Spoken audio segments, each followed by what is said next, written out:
Assalamualaikum anak-anak. Selamat pagi. Bagaimana kabar kalian hari ini? Tetap semangat ya.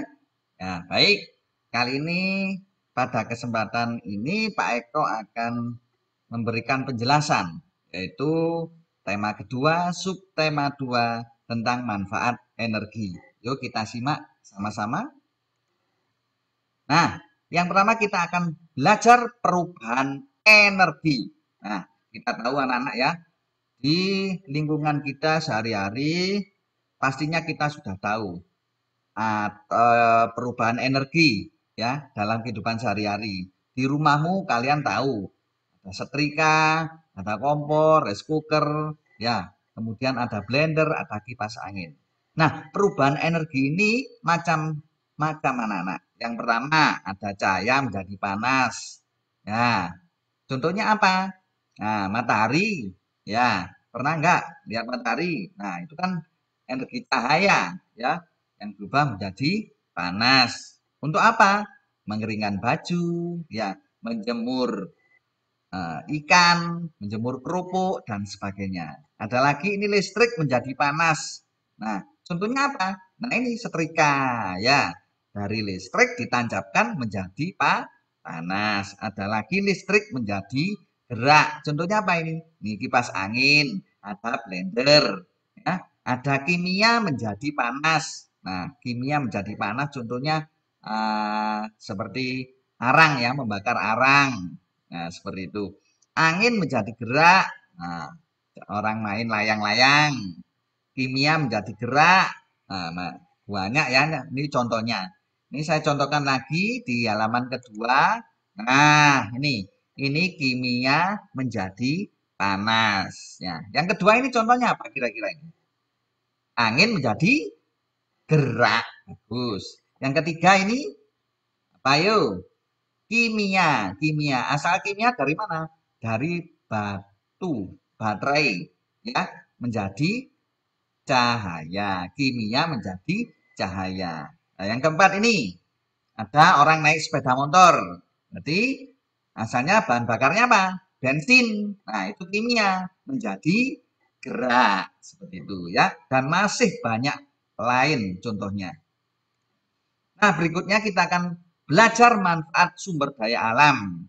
Nah, kebetulan di sini kita pelajari contoh sumber daya alam dari alam yang dapat kita manfaatkan untuk kesehatan tubuh kita.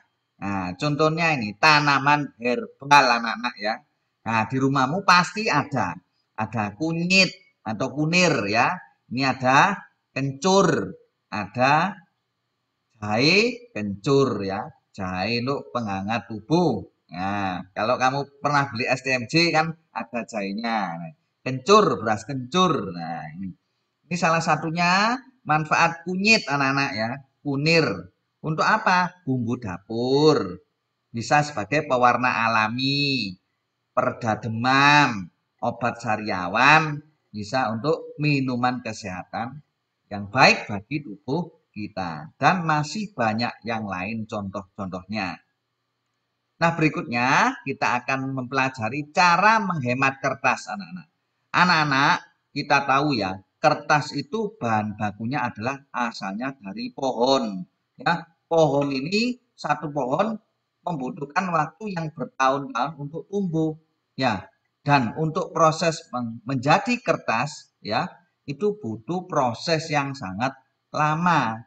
Oleh sebab itu kita tidak boleh seenaknya sendiri untuk boros terhadap kertas ya. Kita punya kewajiban. Apa kewajiban kita? Yaitu satu, menghemat kertas. Yang kedua, melestarikan pohon. Nah, pohon tidak boleh kita tebang secara sembarangan. Kemudian menggunakan kertas seperlunya saja. Kalau perlu bolak-balik ya. Kemudian hindari menyobek kertas ya untuk dibuat mainan, misalnya pesawat-pesawatan dan sebagainya. Ya, tuh kita hindari. Nah, ini contohnya gambar. Ayo menanam pohon. Kenapa anak-anak? Ini adalah salah satu bahan baku untuk membuat kertas. Bayangkan kalau tidak ada pohon. Mungkin kita tidak ada kertas anak-anak ya untuk menulis ya. Ya, seperti itu. Nah, Berikutnya, yang keempat, kita akan mengenal poster. Apa itu poster? Poster adalah karya seni berupa gambar dan tulisan yang menarik. Ya, poster ini dibuat untuk memberikan informasi, ya, mengajak seseorang, kemudian memberikan himbauan, ya, mengajak seorang. Nah, kita pasti tahu membaca poster. Ini contoh poster. Hidupkan kembali untuk masa depan bumi kita. Maksudnya apa ini anak-anak? Kita disuruh untuk menghijaukan bumi kita, menanam pohon, ya, melestarikan, ya, seperti itu. Ada contoh poster lagi, ayo hemat energi, ayo hemat BBM. Ini ajakan untuk apa, Nana? Untuk hemat BBM. Ya, kalau misalkan pergi ke sekolah jaraknya dekat, lebih baik jalan kaki atau naik sepeda pancal daripada naik motor atau naik mobil. Ya, kemudian ini contoh ajakan atau himbauan untuk sehat. Nah, sehat di rumah aja selama pandemi COVID. Sering cuci tangan. Nah, mengajak kita untuk cuci tangan, jaga jarak, pakai masker, dan sebagainya. Ciri poster yang baik anak-anak adalah tulisannya mudah dibaca dan mudah dipahami bagi pembacanya. Yang kedua, tulisannya jelas, ya. Dan yang ketiga, terdapat gambar-gambar yang menarik. Nah, seperti ini kan gambarnya menarik anak-anak ya. Ya, yang seperti kalian buat ya. Ya. Kemudian yang kelima, sumber daya alam batu bara. Nah, yang belum tahu batu bara ini seperti ini ya. Hitam ini kayak arang ini ya.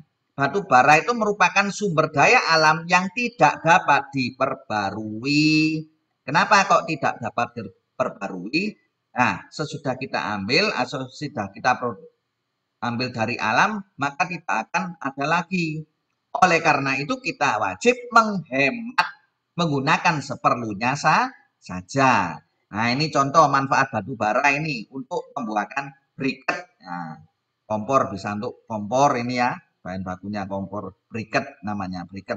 Yang kedua untuk pembangkit listrik. Ini tenaga uap ini. Bahan bakunya juga batu bara. Yang ketiga untuk kereta uap. Nah, ini sekarang jarang anak-anak ya. Ini zaman dulu. Bahan bakarnya menggunakan batu bara. Seperti itu. Nah, yang terakhir kita akan mengenal lagu anak Indonesia. Di buku paket sudah ada ya. Dan tempo lagu.